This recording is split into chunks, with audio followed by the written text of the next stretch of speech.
Now we'll begin with the Finance Committee. The time is 7:17, and we come to order. And we'll skip to Agenda Item 2.1, Trusted Capital Group, TCG Investment Presentation. At the request of one of our board members, we have invited Ryan Canales and Sean Romero to give us some information on how they conduct the advising part of investments. They are with TCG.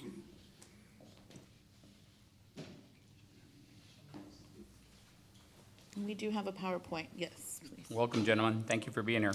Good evening. Thank you for this opportunity to kind of explain how this process works, some of our key players involved, and then most importantly, how we're working with your district staff to make these decisions. A couple of we've got a couple of logos on there. The Managed Asset Portfolio Program is what you see on there is the map. Do you all have the presentation in front of you? You're able to see that? Okay, so there's some numbers on there. I hope they don't come out too small there. Okay, and due to a recent merger, we have Hub TCG, okay, Trusted Capital Group, Hub TCG is who we are. And today we're gonna cover, three main things that we'll get a little analytical at some points. But again, we wanna do just an overview of who we are, an overview of, past market conditions, current market conditions, and then what we see happening in the future. And then, of course, a performance review, how we've done compared to benchmarks. Okay. So this is just a breakdown of who we are. TCG headquartered in Austin, Texas. Ryan and I are your in-field advisor, your local presence. We work with over 800 active plans ranging from nonprofits. We've done work with school districts for a long time, over 15 years. Advisory, this is one of the biggest things in our merger with Hub is being able to expand our asset management, going from about $4 billion to $105 billion in assets under management. So that's one of the reasons why we've had this opportunity to expand that service and to really increase the amounts of clients we're working with. As far as plan participants, this is a number that shows who we're working with within the private space, the public space in 403B and 457, and then of course other clients as well. And then, just a little bit about that employees in our company. This obviously grew when we merged with Hub, going from about 125 to 13,000 plus employees. So definitely expanding our presence in the country, which is what we wanted.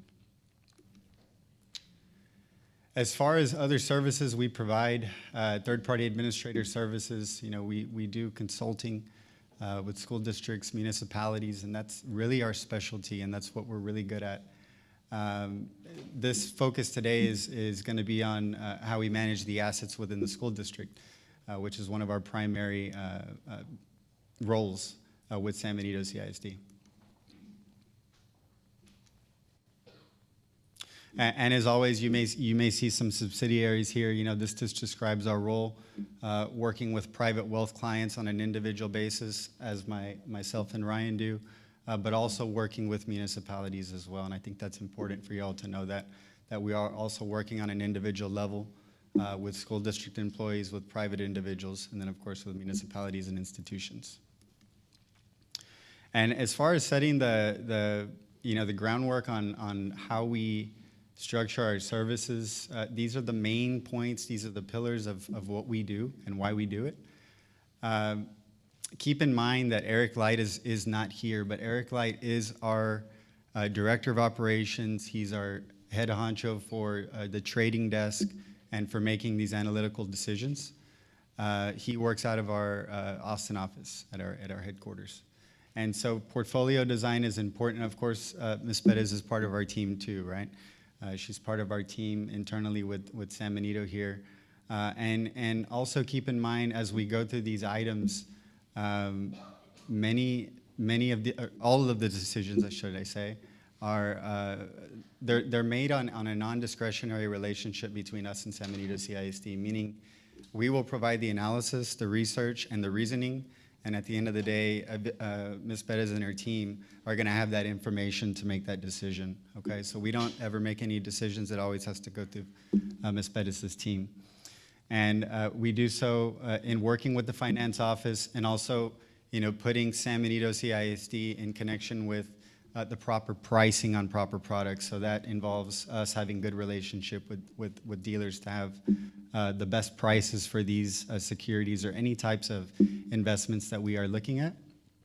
As far as fiduciary services, this is something we take very important. This is providing fiduciary advice to our clients, providing fiduciary advice to Ms. Perez and her team to be able to make decisions for the district. And then, of course, investment advisory, helping you guys develop a good investment policy statement that's sound, follows regulations. We also do that as well. We also do reporting as well, which is a big thing that helps out the district and Ms. Perez in our office there. And again, there's an extra slide on fiduciary commitment because I think this is extremely important when you're working with a team like ours, that you have this commitment from us. Fiduciary commitment in general, the word fiduciary is making sure that we're acting in your best interest, and that's really what a fiduciary type of relationship is. Ensuring legal compliance, very important, being very transparent on fee structure, which we will go over in this presentation, and then making recommendations without conflict of interest. And I'll have Ryan have some commentary on the market conditions. I know that the numbers are a little small there, I apologize, but Ryan will go ahead and cover some of the market conditions and a little more of the analytical numbers behind this presentation. How you doing? Thank you very much for allowing us to come by. So my name is Ryan Canales. Just to give you a little bit of background, I'm the Director of Institutional Retirement Plans for TCG. Been in the business since 2002. And so here to answer whatever questions you might have. I want to give you a quick overview of where we stand and what we've done. We're very proud of what we've been able to do and what we've been able to accomplish. I want to make sure that we make it as easy to understand what we've done and what we do for you on a day-to-day basis. So first and foremost, I'll just kind of reiterate, we are a fiduciary, which means we are legally bound to do what's right for our clients, which is the school district. We are bound by the Public Finance and Investment Act, so there's a limit to the investments that we are allowed to invest in. And I say that because I've had conversations where somebody's like, well, are we invested in Apple? Are we invested in Netflix? Some of those investments are not allowed through that act, and so we're legally bound by that act to the type of investments that we have. So, what was? Yes, yes. In fact, the act is basically stipulating that safety and liquidity are the two most important factors for the public finance investments, and so that's what we look for, and that's what we do for you. And so what we provide is we provide the tools, the technology, and the experience to guide you in that arena. And so I'm going to go over some of the back end of how we got to where we're at today with the investments, right? So in 2019, there was some uncertainty in the markets, and for that reason, we had an inverted yield curve. And so what that means is the interest-bearing accounts that were of shorter duration tended to be higher than those of the longer duration. You guys get that? Any questions on that? Okay. And added to that, in 2020, we were expecting interest rates to go down a little bit. Typically, they go down kind of in a stair-step fashion. Well, of course, COVID hit and threw everything into a tizzy, right? And so the Fed cut rates to zero. And so last year was a bit of a challenge for a lot of organizations to get any type of interest-bearing accounts to come through. Do want to mention that in 2019, because we were anticipating rates to drop in 2020. We weren't anticipating them to go down to zero, but we were anticipating them to drop.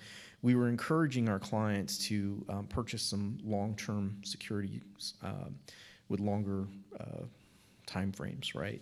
And so that really helped the clients that listened to what we did.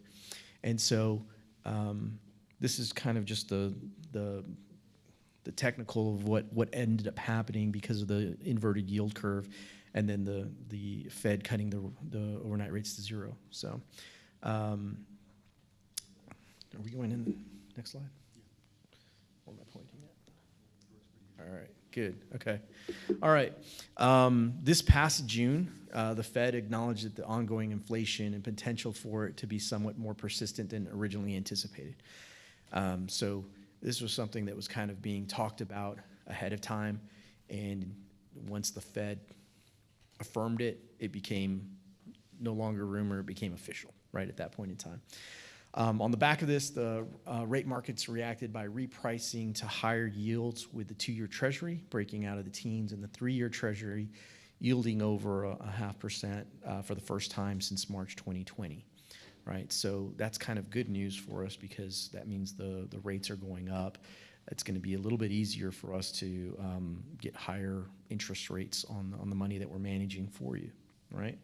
The Fed moved their interest rate hike projections from 2023 from 2024, while the bond market is pricing in hikes in the mid-2022. And so they're anticipating interest rates going up 2023, 2024. We are actually preparing for interest rates to go up next year. That's really what we're looking at with the numbers that we're looking at and the tools that we're looking at. And this is going to be key because we believe that there's going to be some additional inflation. And so you're going to see that, and you're probably already seeing that, right? You're talking about it right now with, hey, we're going to offer this stipend to the workers, and we're going to look at increasing salaries and hourly and things like that. Well, it's going across the board, not just here, right? It's, other industries. And so that's part of the inflation that we're anticipating and we're seeing. And so as inflation starts to rise, the Fed tends to try and control that by raising interest rates, right? So people are less inclined to go out and buy larger purchases and, pull down their spending. And so our current market strategy, in the light of low rates in the front end of the yield curve, right? So now the yield curve has gone back to normal. So you have lower rates on the front end, higher rates on the longer term. We're looking at the opportunity cost of positioning to shorter duration than target is reasonably low. So that's just technical for what we're looking at is we're not really sure where the rates are. We're pretty sure rates are going to go up, so we don't want to necessarily lock you into those longer rates now, even though they might kind of look attractive. Does that make sense? So they might look more attractive than they did last year, but we're expecting them to go up. So if you lock those in, then you won't be able to participate in the higher end rates that are coming down the pipeline, right? So that's basically it in a nutshell. Everything else is just kind of, supporting that argument. And I just want to go to the next slide real quickly. And so this is just showing kind of what we're looking at. So you have your 6 to 9 month duration, your 1 year, your 2 year, and your 3 year. And so we're looking at those longer term durations to be, I don't want to say fool's gold, but there's going to be a rising interest rate. So those aren't necessarily going to be your best bet in the near future. Okay. This is just a breakdown of kind of how we performed against the benchmarks from May 2020 to June 2021. And this is where I said I think we've done a great job for you. We're very proud of this, and we're very excited to explain this to you.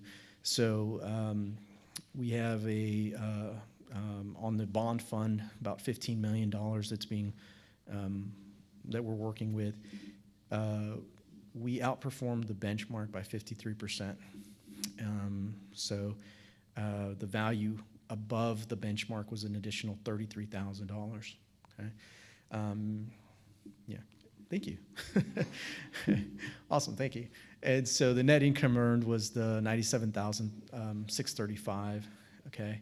On the general fund, there's about $5 million that's being managed there, and we outperformed the benchmark by 105%.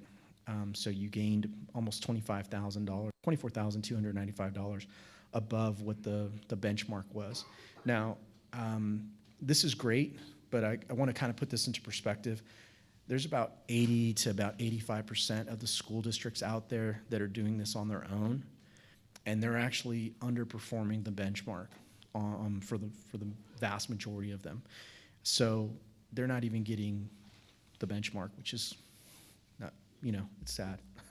So this is what we did for you. Hopefully this kind of makes sense, and just kind of want to open up for. I'm sorry, what was that? It wouldn't necessarily be negative. What it would be okay. So let's take the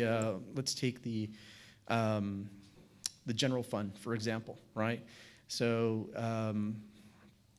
we outperformed the benchmark by 105%. They might have been under the benchmark by 3% or 5% or 10%.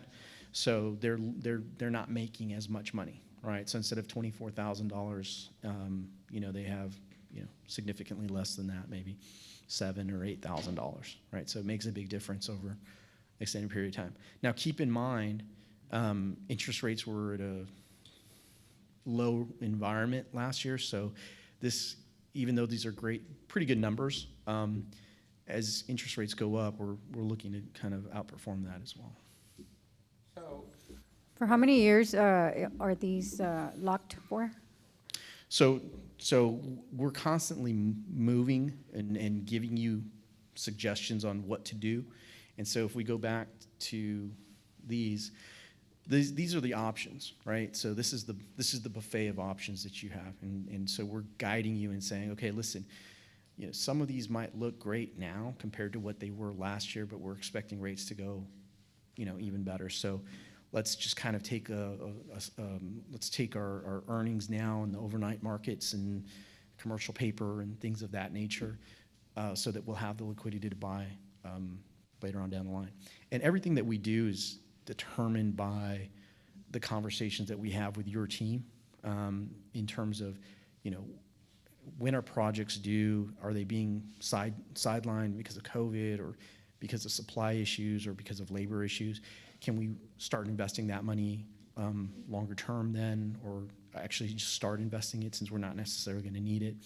So it's kind of a balancing act that we're doing all the time, right? We're constantly looking at this, and we're constantly having conversations to say, okay, how much is needed, liquid, how much is needed illiquid, what is the time frame? So it all depends, and that's really the expertise that we bring to the table in that.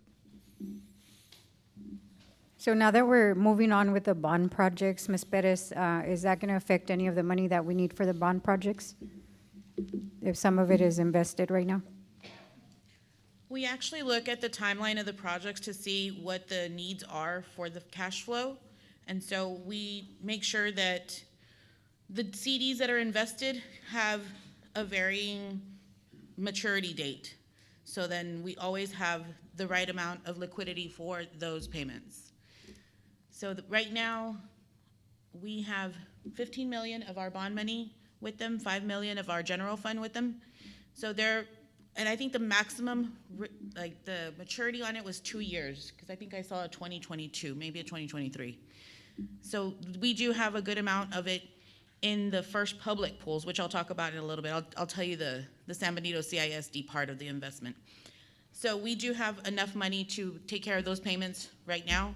And then all of these other investments that we have, they have a maturity date so that they can become liquid as we need them. That's one of the factors that we look into with how much we give GCG to invest for us. So, did that answer? So if there's a maturity date of 2022, are we going to be able to have enough money to pay the buildings? That's probably one small CD that they have on there. So there's The list that we gave on the investment report, I want to say there was probably about 15 investments in CDs and paper. They have a variation of maturity dates. So it might be just one small one that's maturing at that later date. It'll be a diversified portfolio, so you Yes. can have, a list of different investments with different maturities. Yeah. And we go back to the, Go ahead, sir. sorry, we go back to the Public Finance Investment Act, safety and liquidity. So we have to abide by that all the time. We have to have open lines of communication and work with your team, because every district is different. Every municipality is different. Every bond that you issue is going to be different. Different timeframes, different timelines, different uses. And so it's, like I said, it's kind of just keeping everything up in the air at the same time. How often are these communications held between you and our finance department? I mean, I would As imagine. often as needed. Okay. Yeah. So it's really, we're more of a tool for the finance department to use. So, they have access to us at any point in time. We're constantly, giving information that as we see coming out or anticipating things coming up. So I deal with Eric Light primarily. He's busy right now. He's out of the country, actually. So he's the one that I deal with primarily. His emails come to me maybe every other week. Hey, Ms. Bettis, we have this coming up. We think this is going to do really well. What are your thoughts on this? Do you have any free money that you'd like to invest for the next 6 months? I mean, he has a variation of ideas and thoughts that he presents to us on a very regular basis. So the diversity of our portfolio is really good. Did y'all want to add anything before you close? Any other questions? No? No. Thank you for your presentation. We appreciate it. Thank you. Y'all have a great day. Thank you, gentlemen. So I'm going to give you a brief overview of how we do it in the school district. So that is the very big part of it. That's $20 million worth of it. And that's what you see on the Ameritrade portion of the investment report. So we have several bank accounts that are interest-bearing, which is our First Community Bank. That is our checking account. Texas Class, that is one of our investment pools. First Public, another investment pool, and Ameritrade.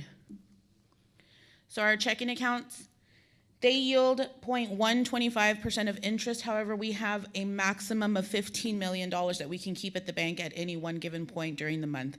That is the amount that is agreed upon by the board and the bank, and that's what they are allowed to collateralize for us. So, God forbid anything happens, they will have it secured for that much money. So when we get TEA payments, those come in at about $8 million 10 times out of the year. That, as soon as it hits the bank, I move it over to one of the investment pools. Whenever we get taxes, I move those over to another investment pool. So we'll talk about those here. So this is the movement. General fund will interact with First Public, First Community Bank Payroll, Ameritrade, et cetera, et cetera. And when I say they move amongst each other, it's mostly out of First Community Bank and into an investment pool. The only time that it comes into First Community Bank is for payroll. We'll do one transfer for like $7 million to cover payroll, and that's the only time it comes back in. Otherwise, I do try to keep the balance at maybe $6 million. So Texas Class is an investment pool, and we make payments out of there. They do have a good interest rate for us, but our payments to the health insurance and our debt service payments, which we do twice a year, we do it in August and in February, we keep most of that money in this investment pool so that whenever we are ready to make those payments, then we can make those as a wire.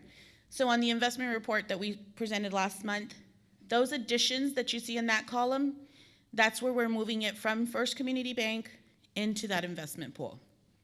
And then, of course, the withdrawals are payments that we have made within that quarter. The next one is First Public, which is a tax pool.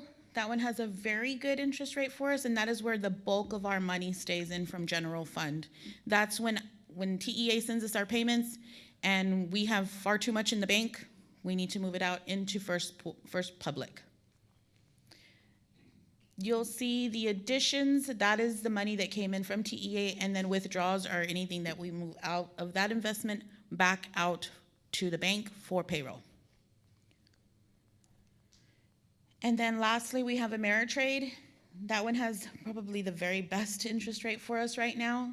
We have 15 million out of general fund and, 5 million out of general fund and 15 out of our bond. And that will stay consistent as we get closer to finishing up the projects. That will, lessen as we need those funds. The good thing about this one is that it does have a better interest rate. It's just not as liquid. So if we needed those funds right now, we would not be able to pull them out as easily as we would First Public or Texas Class. That's the difference between those two. So whenever we make a commitment to go into Ameritrade with those monies, we need to make sure that we don't need that right now. We're good with the 3 to 2 years, whatever maturity rate that they have at that point. Correct, yes. I could look back at the investment report we gave. I want to say there is one in there that has a 2-year. And we were very careful about not putting too much into a long rate, but it does have a higher yield, it really does. So we're trying to diversify it as much as possible. So the level of investment that I have is mostly making sure that our bank accounts have a minimal balance, just enough for our checks to go out, and that we're putting the money where it needs to be as far as our pools. The pools are the easiest ones to do. Any questions? Was there anything in particular that y'all might have questions about, like investments in general, that we can cover while we have professionals here? I don't We're have any good? questions. Thank you. All right. Thank you, gentlemen and ladies. Thank you very much.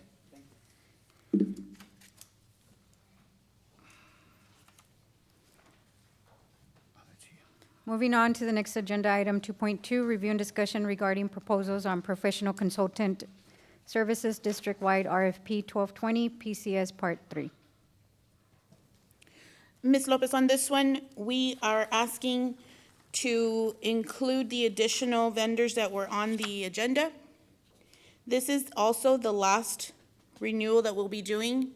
After this one, we'll be going out for completely new bids, new vendors. But we will be inviting all of the ones that we currently have just to make sure that they're still interested. But we also need to make sure that the rates are still what they're saying that they can offer us. Any questions, concerns? This becomes an agenda item? Yes, please. So these are the existing vendors that we have, we're just renewing? These are the addition to the Additional. vendors that we have already. Okay. Thank you. Agenda item, the next one, 2.3, review and discussion of proposals on meals and catering services district-wide, RFP 1220 MCSD Part 3. And just as we talked about on the consultants, we are asking that you add these 2 vendors to our catering services. We're really excited about having Little Caesars because we can take care of our kiddos. We're real excited about that. And Swirl Cafe for kids? Who is Swirl Cafe for, ma'am? So I like coffee, I'm just saying. Actually, Swirl Cafe was a really good truck vendor that came over and hosted our administrative assistance day. So they had goodies, like little snacks and all kinds of artisan coffees for them. They were a very good vendor. It is really neat. I'm familiar with it. It's cool. Yummy. Agenda item 2.3. Yes. Next agenda item 2.4, review and discussion regarding proposals on general merchandise and services, RFP 1220 GMS Part 3. Why do they say Part 3? They all This say Part is- 3. This is, Mr. Cavazos, is there a reason why we have Part 3 on there? Part 3? Yes. It's the same as the other 2.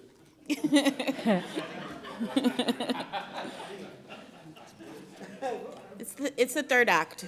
Third edition, okay. So we have We are requesting 6 additional vendors on our general merchandise and services rolling bid. Any questions, comments? I do have questions on these. On these, there's 4 in particular that I'm looking at. In reference, I'll start off with environmental quality services. I'll just list them all. The general insulation, Alteca LLC, DBA, Hilco, and then South Texas Auction Company, Auctioneer Service Surplus Liquidation. In reference to the topics, you know, even if we take one at a time, environmental quality services, shelf price for goods and services, to me, that's kind of broad. I don't understand can you be more elaborate or specific on each of those 4 concerns? So Or questions, not concerns, questions. part of adding them onto our rolling bid is that they are now board approved, so we can purchase from them legitimately. Otherwise, they are probably not part of any purchasing co-op that's statewide. We would have to get 3 quotes in order to be able to do business with them. So having them board approved would make them an approved vendor for San Benito CISD, which makes it easier for our employees to get a better price, especially locally. Okay, so let me clarify my question then. I didn't ask the question correctly. When we're talking about environmental quality services LLC, shelf price for goods and services, my question is what type of goods and services are we talking about? That part, I don't know. Mr. Cavazos, do you Cavazos? have that information, sir? And from what I've seen, they will state shelf price just so that they are stating that there isn't necessarily a discount on any particular item. Okay, I think maybe general insulation might be like, they might sell insulation products. What shelf price means usually is like at the time that the district calls them for pricing, whatever discounts they have, whatever prices that they have, that's what they're gonna offer us. Now, they do have the option to give us a fixed discount and say anytime San Benito CISD comes into here, we give them automatically 10% off. There you go.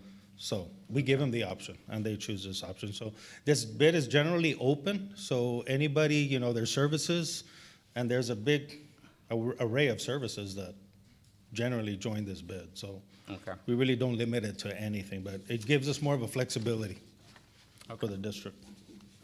Thank you for that Thank you, clarification. thank Mr. you, sir. Cavazos. Part 3. Okay, that becomes an agenda item as well. Next, 3.1, any committee concerns, questions, comments?